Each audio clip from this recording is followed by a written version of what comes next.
Hey there, thanks for tuning into Duck Bricks. I'm Chris, and a few days ago, the LEGO UCS $1,000 Death Star was revealed. And before building it, I had a lot of thoughts. A day after that, I was allowed to post my in-depth review of the set, and I had a lot more thoughts then. And I wanted to put out one last video talking about the set as a whole, after having it be fully built, and see if my thoughts have evolved or changed, and really be honestly queuing the community as well to see if any of the community thoughts have changed. Have people's sentiment towards the set skewed more positive or negative after seeing more videos of it having been built? Will it change even more when you see it built in your LEGO stores? We're going to be discussing all of that and more, especially about, is this worth $1,000? Returning back is myself and my friend Zach, who we spoke about with the Death Star video earlier when we were sharing our early thoughts just when we had the box, didn't build the set at all, and yeah, I think our thoughts have changed quite a lot. That other video I put out about let's talk about the LEGO Death Star, that was the name of the video, we were very negative about the set. I think that I was not a big fan of the entire concept. I felt for $1,000 it just really did not hit what I was hoping to get out of the set, and honestly, after building the set, I feel like my thoughts really evolved and changed a lot. Do I still think it's worth $1,000? I don't know. I really don't think so. I think it's still a little overpriced, but I certainly have gained a much more interesting, different perspective after building it, and I think Zach has as well. So join us as we sit down for kind of a longer form podcast-style talk of let's talk about the $1,000 LEGO Death Star post-build. Okay, so we have now fully built the Death Star, and I think that a lot of our opinions may have changed now that this absolute monstrosity is in front of us. I gotta hear your initial reaction. It's like 11 p.m., we just finished, and we had to sit down and film this right now. I will say that my opinion, I mean, you know, Chris has been friends with me for a long time, so he knows firsthand that I am not wrong about a whole lot.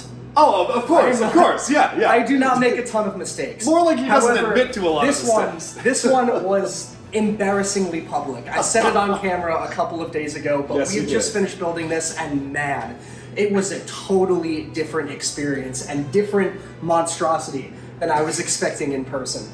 I remember I'm called back to when I finished putting together that 2008 Death Star, and I got almost the exact same feeling of just shock and awe that LEGO could make such a beautiful model that really makes me feel like back to when I was a kid again. Yeah, I mean, I think this is one of the most difficult sets to judge when you're just looking at it on the box. Like, the box isn't even nearly as tall as this thing actually is. And I knew that from the beginning. I was like, it's really hard for me to judge the set until I fully build it. And I sat down over basically the course of one day. I think in total, I would say like 11 hours. You built the shuttle, I built everything else. And I mean, it was a whole experience putting this together. And now that it's finally done, I feel like my opinion on it has almost done a complete 180. I think I was even more negative than you in our initial reveal video where I was like, hey, we gotta talk about this. And now I feel like this might be one of my favorite LEGO sets, not even just this year, like maybe of all time. It's up there. Mine too. This absolutely eclipses the 2008 Death Star that I keep trying to compare it to. Yeah. And in every section where I thought that it was going to have drawbacks, in the interactability, in the playability, I just think it's so much more accessible than I thought it was going to be. The attention to detail is huge. The modularity is even really good. The building process, you can talk a little more about that because you built significantly more. Correct. But it was even very engageable and often, suited to be built in groups. Yeah.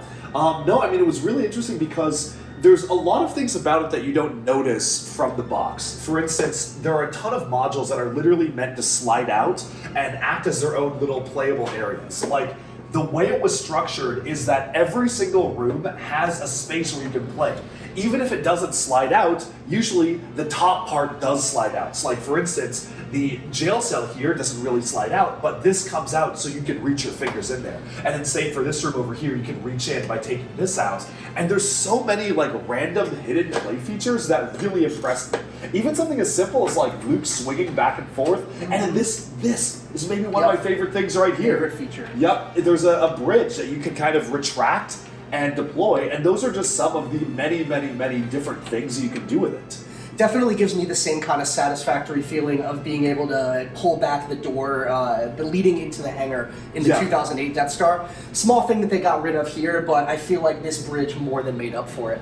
Yeah. And going back to the modularity, I mean, even something as simple as the prison has, not one but two ways of accessing it if you pull it out from the side. The sides here actually do have a lot of functionality to them, where you can pull out the prison cell right there. Prison cell out. Right. Yeah. And so even if you can't very well fit the prisoner inside this little hatch here, which does open up, you can put it out and you can pull it out and function your position your minifigures that way.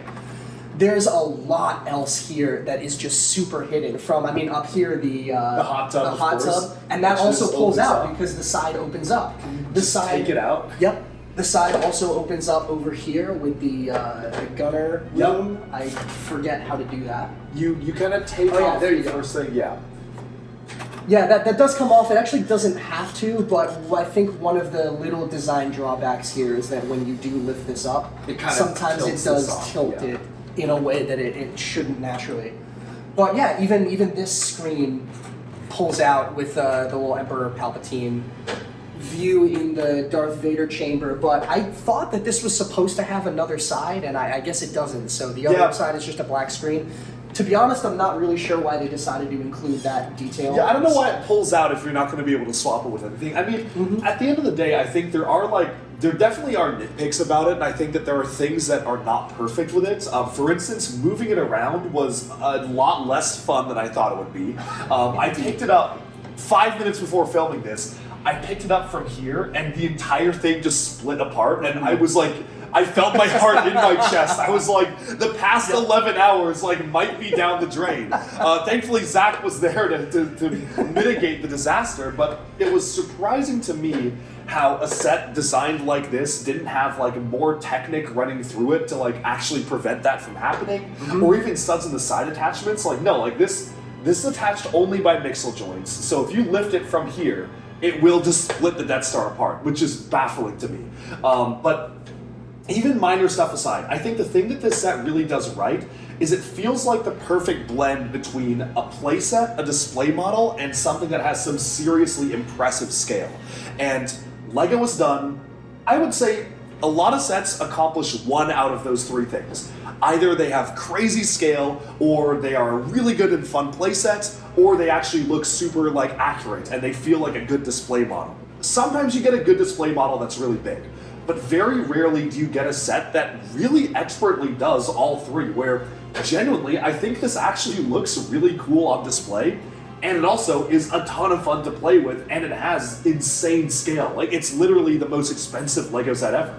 That was my exact critique of LEGO in the previous video, where we were talking about how I was a little bit disappointed with the direction that they were going in, and the fact that they're no longer sort of built to play with, they're more so built to look at and be beautiful. And don't get me wrong, the scale of this set is incredibly beautiful and impactful, even as a display model. But it is not just that. The level of interactability on this thing, the level of hidden compartments, the level of detail, where you get to, open flaps and pull apart doors, and even some of the rooms here are more interactable, more playable, more easily accessible than they were in the previous Death Star. I just think this is, like you said, an all-around best of all worlds. Yeah. I mean, it's such an interesting thing, because I feel like we are recording this video right now. Obviously, the reveal embargo is out by the time you're watching this, but we are recording this video before images are actually even available to the public. And it's so interesting because I feel like there is going to be a tangible shift where when images are revealed, people are going to be like, oh, why is it not a full sphere? I don't know about it. It's not super good. And that's what I was thinking. I mean, I was the most negative about this set if you watch our early reveal video before we had built it. And then I feel like once this actually gets into people's hands, there could really be a paradigm shift of people going this is actually kind of good. And I'm very curious because the LEGO Star Wars community is notoriously very picky and notoriously, I would say, very negative about certain aspects, maybe even warranted. And I'm not saying that it's not, or maybe it is, but I think that there's certainly going to be a very vitriolic negative reaction to images of the set, and I'm so curious if people will be turned around, because I feel like I wasn't turned around until I built it. And I feel like a lot of people will not be convinced until they see it in person. And I mean, how many people realistically are actually going to see this in person unless they have a local Lego store near them? I don't know. I am also very curious, like putting aside the fact that obviously seeing the scale of this thing physically built is so much of a different way to consume this than the leaks online. Or even just looking at the box, which I would argue is not an accurate representation of what the scale is. We have the box right here. Yep. And it's, I'm just going to put it right up here. Let's put it right here. Yeah, like it does get somewhat close. But even still, it just doesn't capture the grandiose of this set. Yeah. No, it does not. And I'm very curious whether or not people will be willing to stomach the sticker shock of the $1,000. Because even if you're not a Star Wars guy, even if you're just a Lego guy that really, really appreciates and admires the 9,000 pieces that went into this monstrosity, I'm just wondering if that justifies the $1,000 price tag over something like the previous winner, the Millennium Falcon at $850. Yeah. Right? Well, now my big question. Right, now that I've built it, the question is, do I think this is worth $1,000? Oh, man, and like it's still a really tough question to answer, and like that is strange to me because I thought for sure I was like, oh, when I finish building this, I'm gonna be able to answer that immediately, and I'm leaning a lot heavier towards yes. I think before I built it, I was leaning towards no way. Now I'm like, I can see it.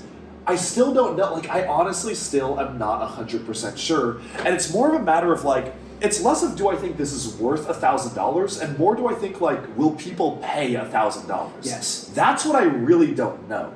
And it's one of the only times, usually I have a very clear sense of value. Like, even though, I mean, obviously I buy a lot of Lego. Lego also sends me stuff for free. All my reviews are as unbiased as they can be. Lego has sent me free stuff before, and I have been very brutally honest and been like, don't buy this. This is ridiculously overpriced. Case in point, the previous Star Wars wave before this, I was like, this is ridiculous. Lego cannot be charging this much, but that's not the case here.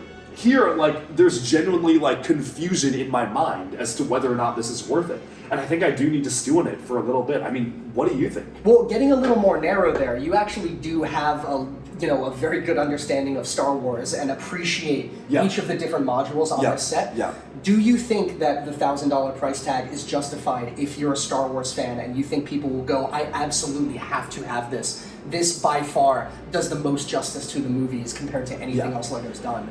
What do you think about Star Wars fans in particular? I think Star Wars fans, I mean, they're a hard breed of people to please. I think that scene-wise, I cannot think of a single scene set in or around the Death Star that is not represented here. Arguably, the only thing is the trench run, and like you can't do that on a set like this. That's a completely different set. So in terms of the interior of the Death Star, this covers everything. Like there's even the little window where Luke is watching Vader duel Obi-Wan. There's his meditation chamber, like which previously appeared in the Star Destroyer Lego set. Like, one really cool thing that we noticed is that if you reenact the fight scene on this little platform, there is a way to throw Emperor Palpatine off of the cliff and into this hole. Yeah, it is lined up perfectly so you can toss him the entire height of the set down. Which is hilarious. super impressive. I would argue they did not even have to do that, but it's just a testament to their attention to detail here. Where literally every single part of this is interactable in some way. Even just the fact that most 95% of these rooms are traversable if you're just playing with the minifigures. If you're putting them up and down the elevators, if you're throwing them down this little chute to put them into the trash compactor, like almost every single one of these is accessible if you just play with it. That is not something that I was expecting from looking at the box or the leaks. That was a big drawback when I was considering how somebody was going to play with this set. But really the only room that I think you can't get into like that is this one right here, the little control room in the hangar. And by the way, the hangar is so much more engaging than it was in the 2008 Death Star. It's so much The hangar is my favorite part of the model, to be honest. And this vehicle is so cool. I will say one drawback about the vehicles, I think compared to the 2008 one, was I really liked how on the TIE Fighter, you didn't have to actually remove anything like the cockpit door. It was all on hinges. And I feel like that was a more natural way of keeping everything intact while making it still like you can sit a minifigure down in there and make him feel like, he's climbing in the vehicle himself. Yeah. This vehicle and this one both have that mechanism where you have to fully remove the doors in order to access. I'm not too big of a fan of that. And actually, I even think that if they kept the design of the old TIE original Fighter, TIE Advance, it actually would have taken up a lot less space here. And maybe that would have been beneficial. Obviously, they're not. After having built this thing, I thought they'd be a lot more constricted for space. Turns out they're not. No. But it still makes me wanting that improvement. The scaling is a little weird to me, because obviously the TIE Fighter is a GWP, but it is clearly made for the set. It comes with a hanger that only plugs into that side, and you can't really do that with any other set. Like, it's made for the set. It's a little weird having the TIE Fighter be as big as the shuttle. Like, that throws me off a little bit, where it's like not even a, scaling, it's not even like a playability thing to me, it's also scaling, where obviously they're both like kind of chibi, like midi scale versions of the ships, but putting them next to each other does throw me off a little bit. And that is the GWP, but it's like, this should not be nearly as big as this. Yeah, scaled to the minifigures. Like the 2008 version, literally the cockpit was just big enough for one minifigure sitting down. It was not, there was no other room. Yeah. And that constricted the size, but what are we working with here if you take it off? I mean, you're also kind of working with the same amount of space. I think the thing is... Except the minifigure standing up. No, the minifigure would be seated. It would be? Yeah.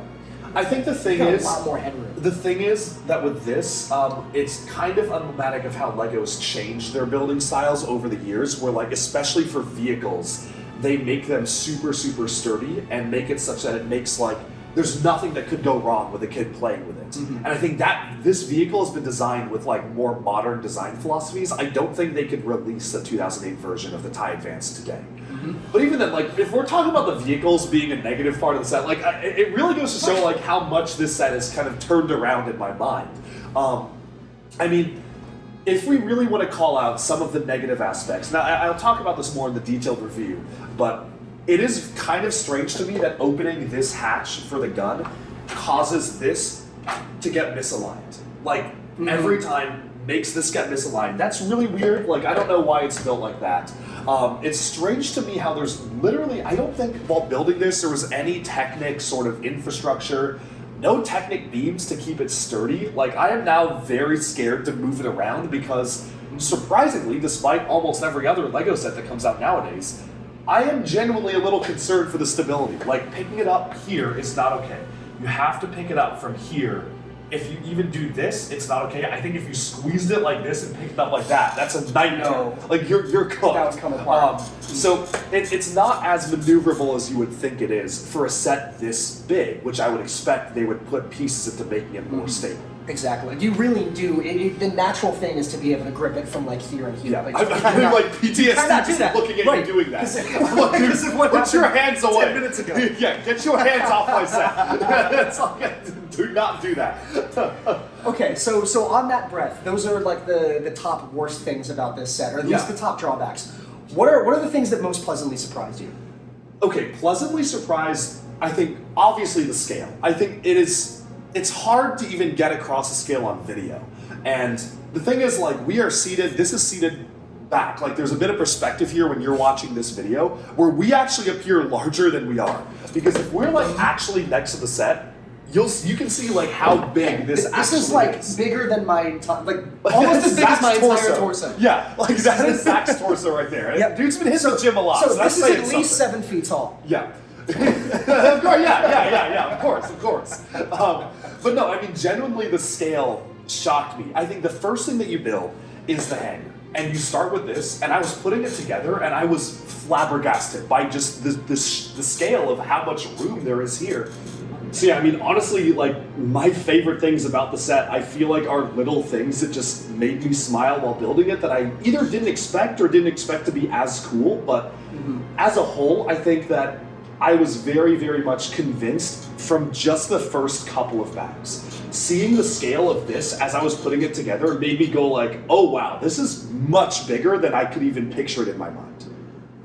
No, I absolutely agree. I think that the things that pleasantly surprised me, some were in the building process. Like, I definitely noticed that after this hangar portion, the Death Star kind of splits off into, like, sort of left and right sections. Yeah. And that makes it a lot more easy to build in a group in the terms of modularization. I think that for $1,000 set, you're definitely going to want to build this thing with a friend. Otherwise, you wind up like Duckbricks, taking all day to do this. No, I did build it with friends. I built it with friends sitting around the table watching me as you enjoyed lunch. Exactly. It's like you guys were eating and your we steak. did enjoy that lunch. Yes. But I also think that the doors were one of my favorite things about this. The fact that, not just the elevator doors, even though I do think that sliding these open and shut is a much better mechanism to the elevator than the 2008 Death Star had, where there were no doors at all, and the elevator pod was like on strings, and you had to. Yeah, it was on a string. It was very finicky when you actually placed a minifigure down or picked it back up. I think it's so much of an improvement here. But the doors to the rooms as well. There are a lot of different doors leading to like the meeting room over here. This slides open and shut. Or sorry, the meeting room is up here. Darth Vader's chamber. This slides open and shut. And this is a cool Easter egg to the LEGO Star Wars video game, actually. Yeah, right here. Yeah. Because they have the, do you want to show? Do they have, can you take that out? I can, well, it's accessible from the back, but basically, I'm going to talk about in the review, there's a mini kit. Oh wait, yes I can. Because this comes out. There you go. And there's a little chamber for a mini kit from the LEGO Star Wars Complete Saga video game. And on the other end, there's a pile of studs like purple, blue, gold, and silver. And that is like one of my favorite things in the set because that's something that's literally not advertised. And so putting it together for me, in the instruction manual, I poured out the parts and there was like a little pile of purple, blue, gold, and silver studs. And I was like, I know exactly what this is going to be. And I was not expecting that at all. It's a second set this year that did that. That surprised me because Arkham Asylum did that as well. And I was not expecting that. And it was like, well, now we obviously know that now we know why. Paying attention to their game division. Yeah. But just another example of how this such nostalgia bait. It brings you back to when you were a kid. Yeah. And I would bet that a lot of people who are buying this also have memories of putting together the 2008 Death Star, also have memories of playing LEGO Star Wars, the complete saga, and they will get really, really happy seeing those things paid attention to by LEGO. Oh, yeah.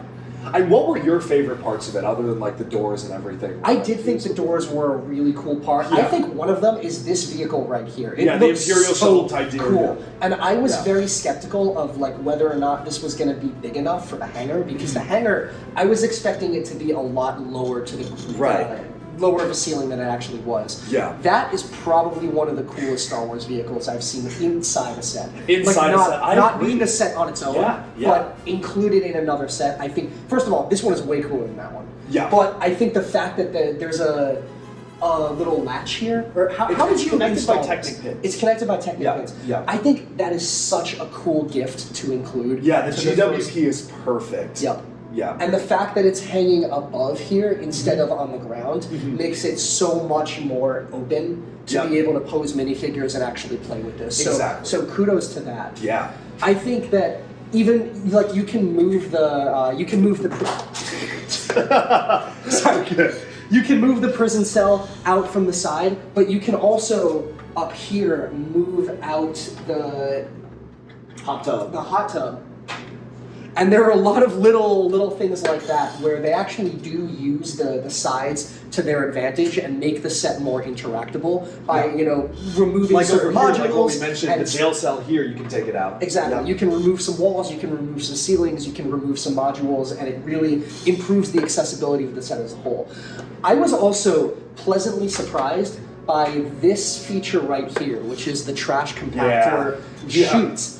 And just if we can show with a minifigure, I'll get Han Solo. You can use Han Solo. Just showing the route to which he enters there. Watch closely. Yeah, he goes in through that other side. He goes in through another side. He went in this time pretty straight shot. But the first time I did this, when I sort of threw Han Solo in at this direction, it sort of did a bank shot and moved down to the trash compactor, which I thought was super cool, super well engineered. The fact that like you literally cannot miss that, no matter what angle you put the minifigure in. I also like the little detail here if where you crank it together. When you close it, the Dianoga head comes up. Yeah, very cool attention to detail that they really did not need to include. Yep. But we were actually just talking about this. Remember in our other video where we were talking about the attention to detail on the minifigures prints, about how they change those up to almost an unnoticeable degree unless you're really, really trained on Star Wars and you're trained on what LEGO has done in the past. I was thinking that if they did not do things like that, and if they reused any parts for this, I really think that people would have used that as an excuse to go, "Oh, LEGO's just slapping $1,000 on this thing," they without are actually reusing paying a much lot of attention designs, to detail. but there were a surprising amount of like new heads here that I was like, "Oh, that's like a weird new head print." But like, I don't think they need to do like there definitely were like interesting new pieces, and obviously the Dignitary has a new hat. That's I think the only new mold in the set is the hat there.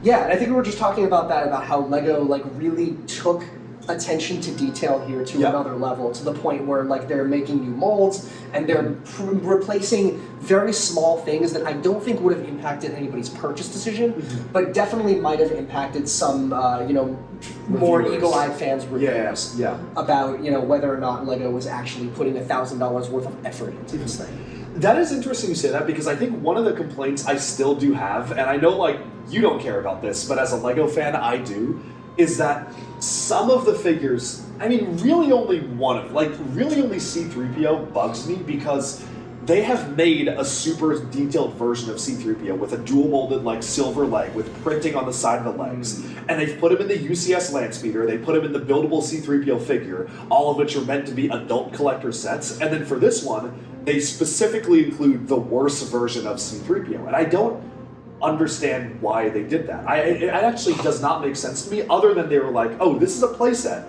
so it's going to get the playset figures. But then they turn around and do something else, like they give this random Imperial officer, and I'm not complaining, but they give her like a recolor of the Dedra Meero from Andor cap with hair, but hair in brown. And I'm like, that's really cool.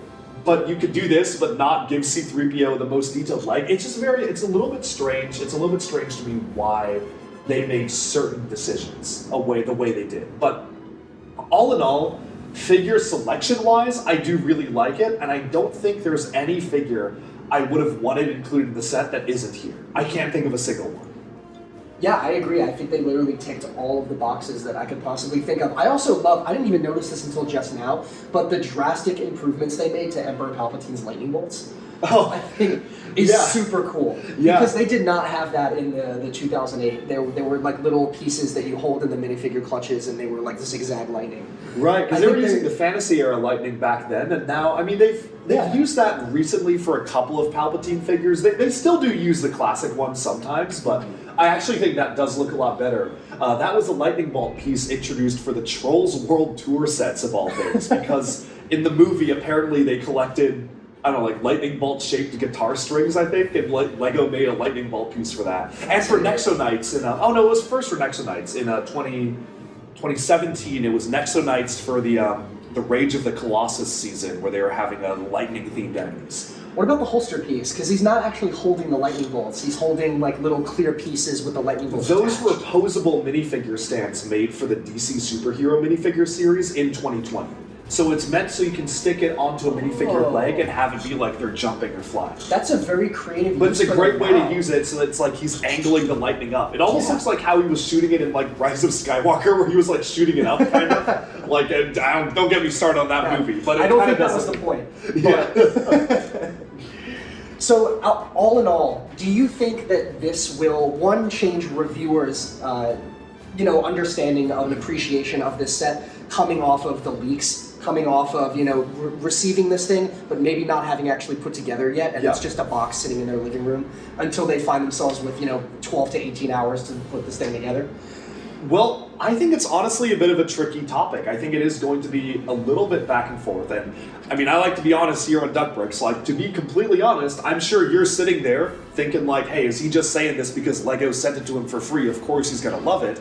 And honestly, like, I can't even blame an audience member, because on the one hand, I think that reviewers like me who got the set sent to them for free early, not even factoring in the fact that it was for free, I think it changed my mind because of the build and because of the scale, and I'm like, wow, I'm sitting here and I'm really liking this. But I also think that people are going to be even more skeptical to some degree of LAN reviewers who go like, hey, I love this set after all, after everyone was hating on it, because they're like, oh, well, of course you love it because you got it for free and you got it early. That's why I think it is actually going to be a little bit tricky. And I think it's going to take reviewers like Jangbricks or like M&R, people who are not in LAN, to get this and give their honest opinion like a few days after the set releases. I don't even know if Jang is going to get this one, but reviewers who are not part of LAN, I think I would really listen to them and listen to what they have to say. And this is a strange thing for me to say on a video. Obviously, I'm part of LAN, but I think that that is the only way that you will know if someone is being fully honest just for yourself. And for me, I'm saying I'm not biased by getting something for free. As I said, like, I've bashed stuff LEGO has sent me for free all the time, but if the question is still there, I don't know if the early reviews will be enough to change people's minds, because right now, we're coming at this at a place of leaks where I feel like almost every comment I read about this online is overwhelmingly negative, to the point where when reviews like this start coming out and people like me are saying it's really good, I don't know if people are going to trust that. Exactly. Like, I actually think that when we were talking earlier, before we put this thing together, I was sort of saying how reviews were going to be like the #1 most important thing to justify whether or not somebody should spend $1,000 on this. Correct. But that was before we all thought that was when we thought the reviews were going to be like a pretty mix. After having this in hand, I would be shocked if there was even just a few reviews that were not overwhelmingly positive. Yeah, but after seeing this in person, I actually don't even think that that's important anymore. Like, I think that reviewers of this set will just sort of regress to the kids that they were when they were collecting LEGO, seeing a set this grandiose and going, oh my god. Like, the sheer awesomeness of this is something where I don't think it's any more important for somebody to watch a billion reviews to figure out, you know, that, oh, they use different pieces for Emperor Palpatine's hands, or, oh, the elevator works differently, so that's why this is worth $1,000. I really think it's an X factor where you have to go into the LEGO store, see this on display, and if you don't have that, oh my god, like, you know, experience, that out-of-body experience, seeing a LEGO set this awesome and this huge, you shouldn't spend $1,000 on it. I think if you do, you can easily justify to yourself that this is worth it, because you will be playing with this forever. And this will be the coolest thing in your house for the next 5 years. I think that if you have the money and you like Star Wars and you have the disposable income enough to even think about spending $1,000 on a LEGO set, which, I mean, obviously I'm Duckbricks, but like, let's just sit here and think about how ridiculous of a sentence that is. Like, oh yeah, I feel happy spending $1,000 on a LEGO set. Like, that's insane. But if you can think that and be like, yeah, maybe if it was cool enough, I genuinely think all it will take is seeing it in person to convince you. Like, I will not be able to convince you. It's not even my job to convince you. I don't even want to sit here and say, hey, you should buy this. I'm like, buy this if you see it and you think it looks cool. Because I know if I was not sent this for free, I mean, maybe I'd put myself out of the equation, right? Because I buy everything. But if somebody who was like a casual LEGO fan saw this in the store and was like, had the $1,000 to spend on a LEGO set, I think seeing it would convince them. I don't think a video review is going to convince them per se. I mean, I can say like, yeah, I'd recommend it. Like, I think, do I think it's worth it? I said I don't know. Do I think that if it's worth it, like, if you feel like it's worth it to you, I would say get it, because you will not be disappointed. Yeah, I do not think images, I don't think that leaks of this, I don't think that video reviews, I don't think that, you know, a billion Google results for the box and the, you know, the minifigure selection and the instruction manual, I don't think any amount of research for this on a computer really captures what this looks like in person, and more importantly, how it makes you feel. I really think, like, take it from two guys who very much bought into the hate when the leaks first dropped. If you watch our video, turned around by seeing this thing in person. The video of us, we're sitting down, I'll link it in the description below, we were all like, yeah, even having the box in front of us, and I was like, well, that's pretty cool, but like, I don't know, like, it's certainly not worth $1,000. Like, I think it should have been a full sphere. Listen, notice how we didn't even bring up the full sphere, like, talking point at all in this conversation. It just doesn't matter. No, it doesn't matter how big this thing is. It doesn't matter that, like, I actually did have that complaint at first that they didn't do more with the backside. The only reason for that being that this piece here behind Emperor Palpatine juts out And I think it would have been cool to either have one, that hanging out, and two, this little starry night sky in the back hangar open up to be able to fly vehicles out of, because this actually would, I think it would fit. It would fit. It just barely, but I think it would fit. It would fit, yeah. So I think that would have been cool if they had taken the effort to actually like paint the backside and make it, not too industrial. I don't think that would have been worth the piece count required to do that. I don't think it would have been worth the 50 or 100 or 150 extra dollars back on the price tag. No. So I'm glad that they didn't, but I still think that would have been cool. Nowhere in my review of this will I hold that against LEGO. Yeah. This is more than good enough to look at on its own. Yeah. Without having to turn it around. So now here's the question of the day, right? So obviously, like, this is our set. We live together. We're going to be living together, working together. Zach, if you don't know, I guess I didn't really do a reintroduction, but Zach is a co-founder on a startup. We run it together. He's like our lead engineer. We live here. We work together all the time. So we're going to be enjoying this for a while. But let's like take that out of the equation. Let's say you're living by yourself. You're in a different apartment, home, whatever. Would you spend $1,000 of your hard-earned money on this? Again, keeping in mind that Zach is not an A-full. I mean, maybe you are now, but like I would say getting into it, you wouldn't call yourself an A-full. Like you've been slowly getting back into LEGO. You haven't really bought yourself any like really substantial LEGO sets in years. Would you even consider spending $1,000 on this? Here's what I'll say. Would I consider it? Yes. I don't think that push come to shove, I actually would, but I don't think, here's what I'll say about it.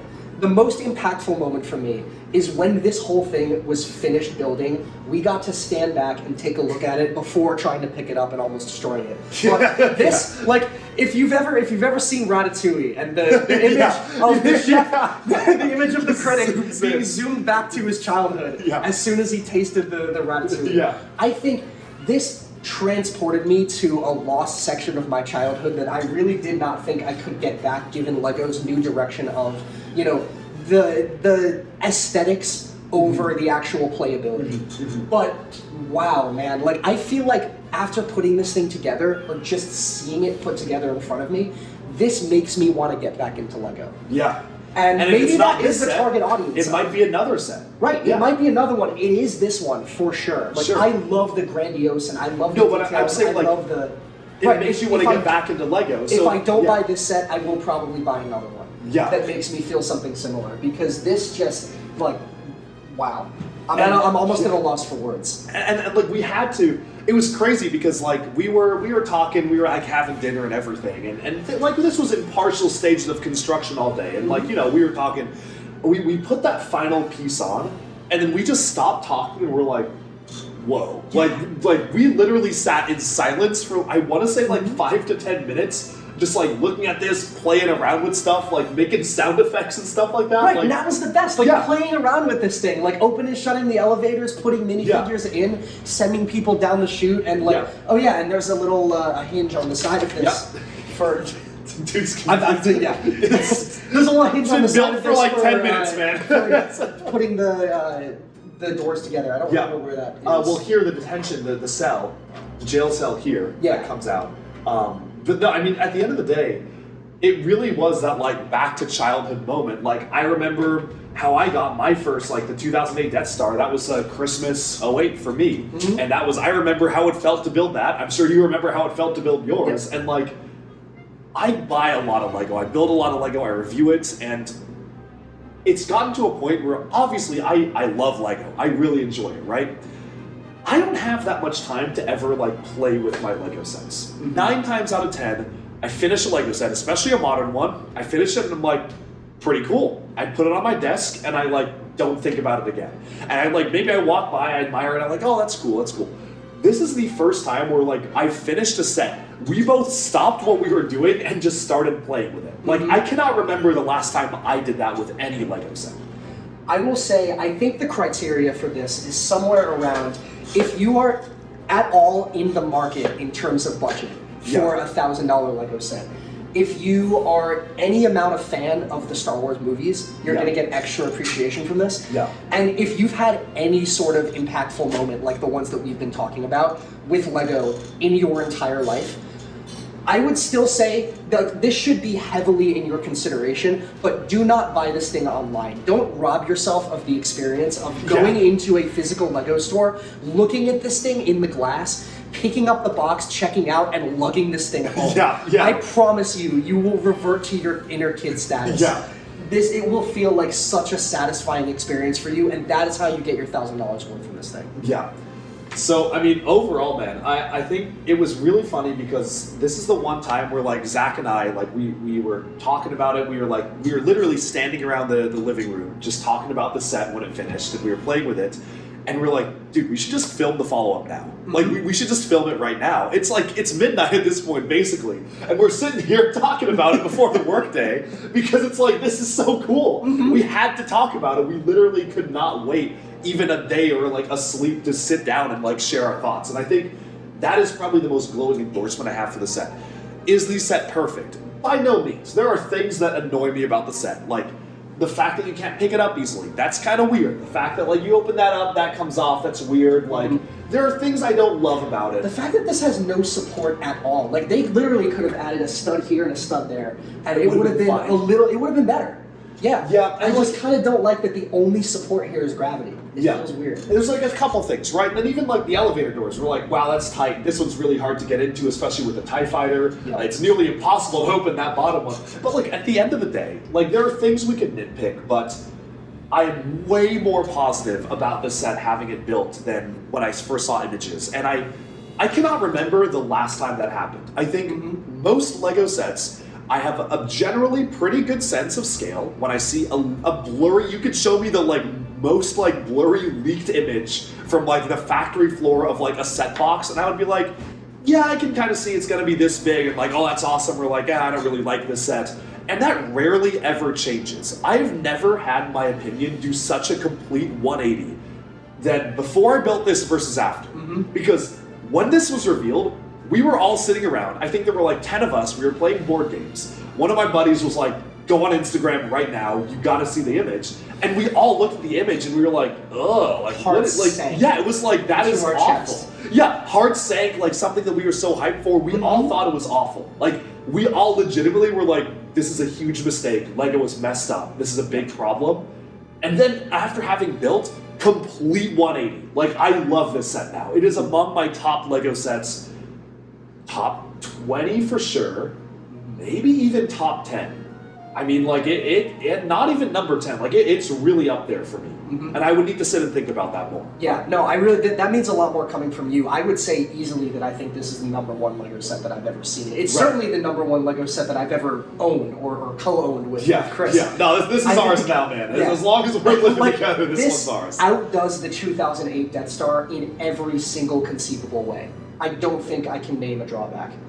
And I really very strongly think that, not to diss LEGO reviewers, obviously the work you do is super important. Oh, it is, yeah. It's the utmost importance. I do not think, again, that any amount of listening to other people talk about their thoughts on this set is going to make the $1,000 purchase decision. I think going to your LEGO store in person and seeing the grandiose of this thing is just something's either going to click in your brain or it's not. And that should be your only decision in whether or not you buy this. All I'm saying is LEGO would be stupid not to have a built copy of this set in every LEGO store in the world. Agreed. Leave it in there for a year. Like, literally, and LEGO usually doesn't do that. Usually LEGO, like, okay, well, we'll have a built set there for like a few months and we'll switch. No. Leave this set in the store, in every LEGO store for like a full year after release. Believe me, LEGO, like, that will pay its dividends. I will also say one more thing, and I swear to God, like, I am not in LAN, I'm just his roommate. This is gonna sound like the most LEGO shill thing ever. Apparently, the first month that you buy this set, you get this TIE Fighter for free. While supplies last. While supplies last. With, like, I actually think that that's worth it. I think that would change my purchase decision of whether or not I should spend a bunch of time deliberating if this is worth $1,000. I think that the addition to this in the hangar just makes it feel so much more complete. Having another vehicle in there to be able to fly around the TIE Fighter and maybe coordinate with this one and fight with the other vehicles in the arsenal. Like, I plus the fact that this integrates so well with the actual set. Like, I genuinely think that is something that will move the needle and something that LEGO did a really, really good job on. genius play. Actual Seriously. like god tier strategy play by LEGO. Like I was like the GWP and I was like, oh, that's neat. It's like kind of like a chibi TIE fighter. And then I plugged it into the hangar and I said, oh my goodness, that looks so cool. Even without this on there, just the fact that this exists inside the set and it feels native. Yeah. It feels like this was included with the Death Star. And the fact that it wasn't is just mind-blowing to me. Even the detail of like this wire right here, the 2 wires. They didn't need to add that. That doesn't really do anything. Yeah, but it just looks cool. It just looks so cool. And I think like the thing is that's interesting is we were talking, and I'm curious if commenters can think of anything I'm not. But this is one of the only times I can ever think of a GWP releasing alongside a set that is so synergistic with the set that it literally plugs in as part of it. Because we've gotten themed GWPs, right? Like almost every, I would say, major set release has some sort of a themed GWP nowadays. Like the Krusty Burger came with the Simpsons living room, with no minifigures for some reason, which that's another story. Right, and that wasn't really a part of the set. No, it's kind of on its own. Even the X-Men Mansion had Cerebro as a GWP, but it didn't even fit in the set. It was its own thing. I cannot remember the last time that LEGO made a GWP that integrated into the set that you're supposed to buy it with so well. Not and only this that, is insane. but the fact that this attaches on via like Technic Technic things, right? So that means that in this set, there is a dedicated place that it is supposed to mount to, and if you don't have this, it's just going to be sitting there unused. It's an empty pigs, It is literally designed for that purpose. Yeah, and now the cynic would argue that like, wow, LEGO should have just included it in the main set, right? Like maybe. I don't necessarily disagree. Yeah. But if they had to make a GWP for it, and LEGO always does, they always do a GWP that like goes alongside every UCS Star Wars set, pretty much. I think this is the best way they could have done it. Where without it, yes, you do have that empty space, but it also kind of like it's the hangar. It's meant to be a big open space. Yeah. But with it, it just adds so much to the set. So like buying it within the first like month or however long it's available, I'm guessing a month, I'm pretty sure. It's honestly kind of worth it. Kind of like, dude turned into a LEGO land shield. Turned into a LEGO Just shield. by being in proximity to me. That's crazy. Land, my inbox is open. His inbox, get him in land. Get him I in land. also think that if they had included the hangar with the set and not included the TIE fighter, that would have been way worse. Yeah, that would have been That would have made diabolical. Diabolical. I am, in retrospect, I'm glad that this whole thing, the whole arm, the TIE fighter, that was a part of something extra. Yeah. Because it just leaves this whole space open. And as Chris said, it doesn't really detract from the experience not having this. It is purely an optional enhancement. Yeah. But it enhances it a lot, in my opinion. So man, overall though, like I think this is it's a triumph of a LEGO set. I really think it is. I think that when I first saw images, I was like, what were the designers cooking? And now I'm like, LEGO, I was not familiar with your game. I legitimately was not familiar with your game. Like, I completely take back, I eat my words. I sent in, like, a couple of friends, like, they had me appear on a podcast, and I sent in my reaction to the Death Star. And, like, I don't know when that's being released. It probably already has, on Tips and Bricks. But I'm, like, bashing it. I'm like, this is stupid. I don't know why it's like the Death Slice. It's like calling it like Iron Boy Jr. I was like, you got the Death Slice. You and everyone else, right? Yeah, me and everyone else. I was like, this is ridiculous. Like, I mean, I got it. We'll see. I mean, the nicest thing I could say is like, I mean, it probably is a bit bigger than I think it will be. But like, even then, I don't like the concept. And now, like, the concept, the execution, the way it looks, the scale, perfect. Like, I cannot think of a way they could have made it better, which is insane to me. I can't either. And the fact that like you can get down here and sort of be posing minifigures and playing with it and still have all of this above your head. There's just something incredible about that. There's something incredible about the way this bridge moves and the way that you can, you know, tilt this little this minifigure here. By the gear, and it's controlled by the gear up here. Yeah, right. Just everything has a natural way of interacting with it in the set. Yeah. It's that attention to detail that just makes me so much more inclined to say, yeah, maybe this is worth $1,000. Yeah. It's certainly one of the biggest swings LEGO's taken, and I'm very curious how people's perception will evolve and change. Even, I mean, this video that we're filming will come out in like 2 weeks-ish, whenever I'm allowed to post reviews of this, and I think that online thought is going to change a lot, and I think 2 weeks after that, or 3 weeks or whatever, when the set actually releases, everything will change again. So I'm very excited to like monitor the fan community and see like, Day of release, what do people think? A month in, what do people think?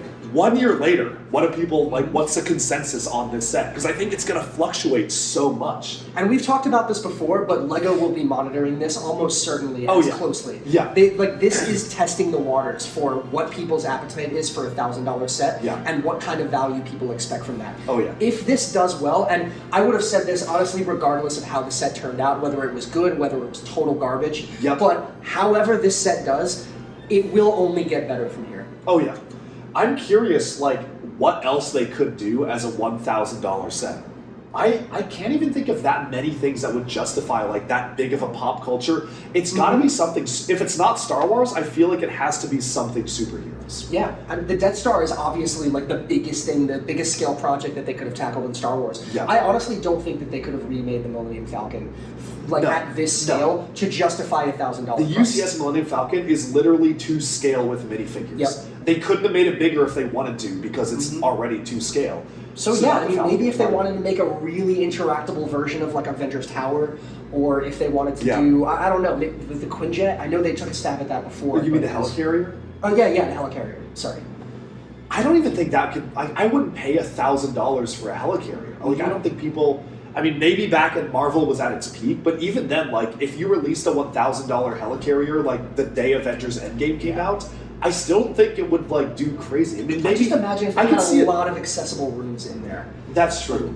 Maybe they could do it, but I think don't know. The thing about the Death Star that makes it the perfect set for this is that in Star Wars, there are 2 movies with 2 different Death Stars with very iconic scenes that happen inside that location, right?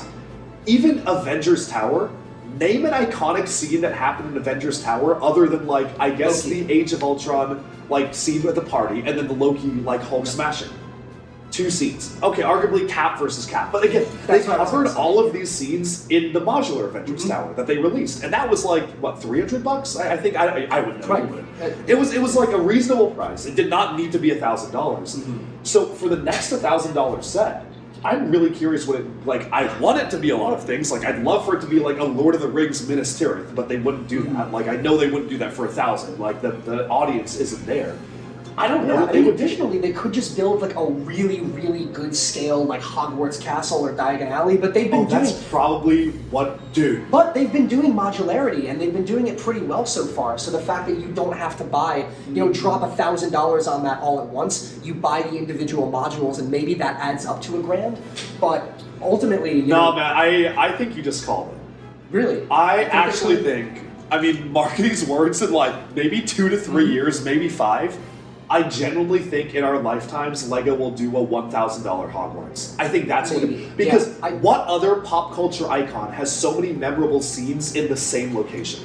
I genuinely think that strategy is going to depend on the success of this set. Correct. Because they will do one regardless, yeah. But the fact is whether or not they break it up into separate sets that you buy and total up to $1,000, yeah. It's kind of what they're doing now. And it seems to be working for them, right? But now there's somewhat of an appetite for just getting a monster build all at once. Yeah. And you don't have to go out and buy anything else or put anything together. It's just one set that has all of the detail, all of the minifigures, all of the grandeur that you could possibly capture. I would have loved a Hogwarts set like that.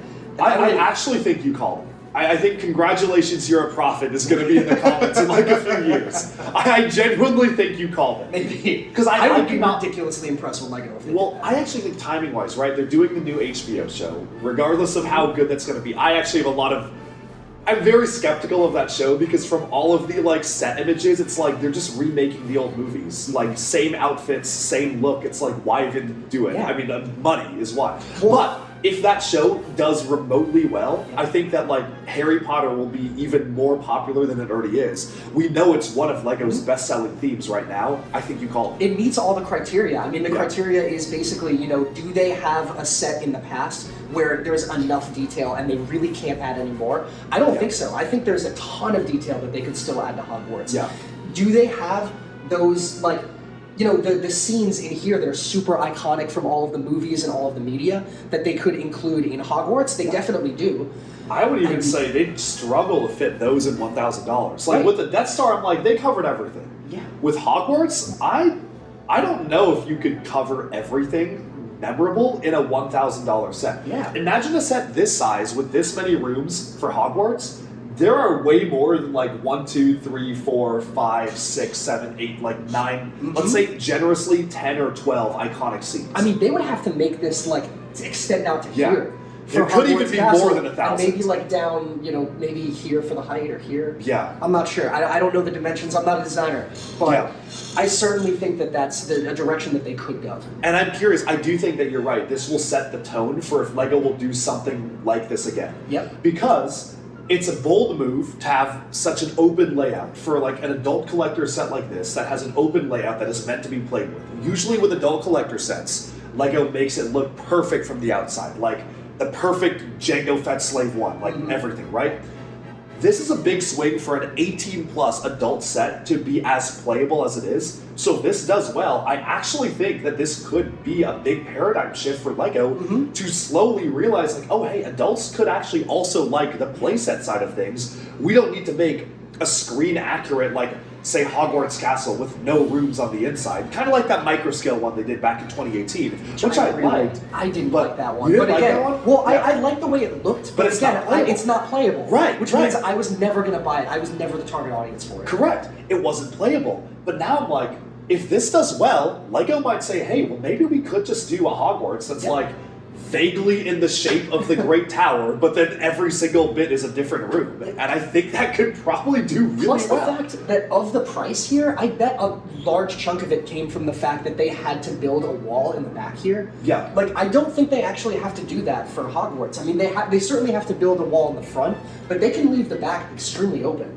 Well, I think it would just kind of be the same as their... Well, I think it'd be the same as Yeah, this. I guess the same as they're doing here, but they would flip it. They'd have to add No, a little bit... but actually, they'd have to add a little more detail to the side of the wall because of the fact that it's front-facing. But I think it's that back-facing here, so they don't have to, but... I think with Hogwarts, they would have to do something like this, where the front-facing side is the open side. Yeah. I think You think so? want to see Really? because they've done everything else before. They've done the full castle before.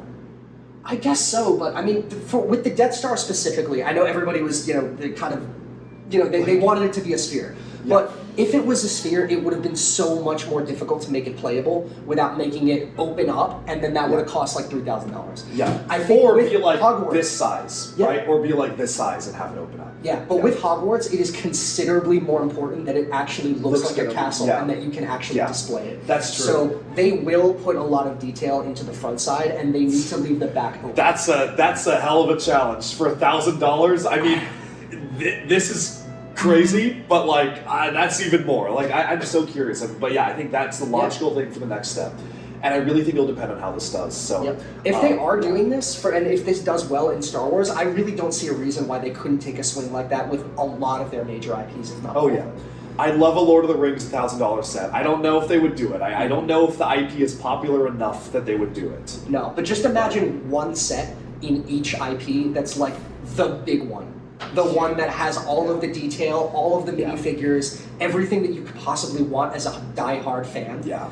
Like, I think that that's the next place for it to go, if assuming that this does well, and the audiences say, yeah, we've got an appetite for spending an objectively absurd amount of money on LEGO, assuming that it does all of the fan service that they can fit. Would never happen, but LEGO $1,000 Ninjago City and my life is yours. I want everyone in it. Borg Tower, put the Master Chen Noodle House in it, everyone. I want everyone in it. They would never do it. I don't know.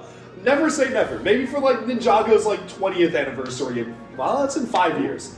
Ninjago. I mean, by then, this concept will have been proven or not proven. Yeah. So, I guess we have an interesting future ahead. Very dependent on how this does, but any final thoughts here? I mean, dude, thank you for joining me for sharing your thoughts on this. This was a lot of fun to talk about. Of course. No, again, this set just really brought me back to when I was a child and loved collecting LEGO, and the satisfaction that I got after scrimping together everything I had to get the 2008 Death Star and finally completing it on Thanksgiving morning. It was such a euphoric experience. Absolutely. That must have been so satisfying. It was. It was such a euphoric experience, and this, even though I didn't build 95% of this, it's still, looking at it, brought me back to that amazing, oh my god, LEGO is capable of making toys like this, and now I have it in my house. I can play with it anytime I want. Yeah. Like, I really think, you know, you can watch all of the reviews in the world, you can look at all of the Google images in the world, but ultimately you should make your way down to a LEGO store and look at this thing in person. Like I said, you're either going to have that eureka moment or you're not. Yeah. I can't really think of any other way to put it than that.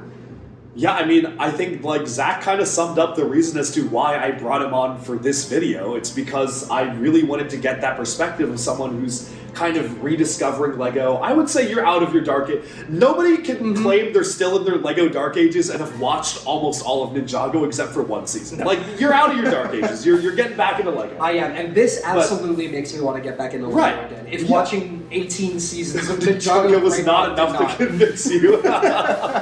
Dude's Ninjago brain run at this point. I think you've watched more Ninjago than almost any other land member other than me and Bricks by mind. Like, but anyway. Which is an impressive feat. Yeah, it's an impressive feat. I would say it's also a bit of a depressing feat. But two sides of the same coin.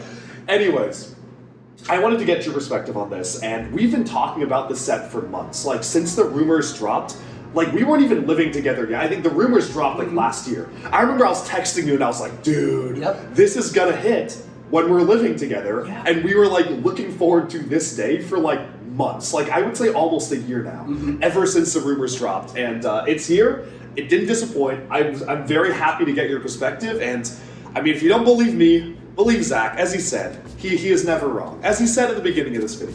Very, very rarely. One time in recorded history. In Duck Bricks' last video. And it was in the previous video about the set where we were both dogging on it. I will never live that one down. No. But, yeah, so congratulations, LEGO Star Wars design team. You have managed to impress me this year, in a year where I've not been very impressed by the LEGO Star Wars offerings. I think I've been actually quite appalled by the prices of this year's offerings, and no, this one really turned me around. So, great set.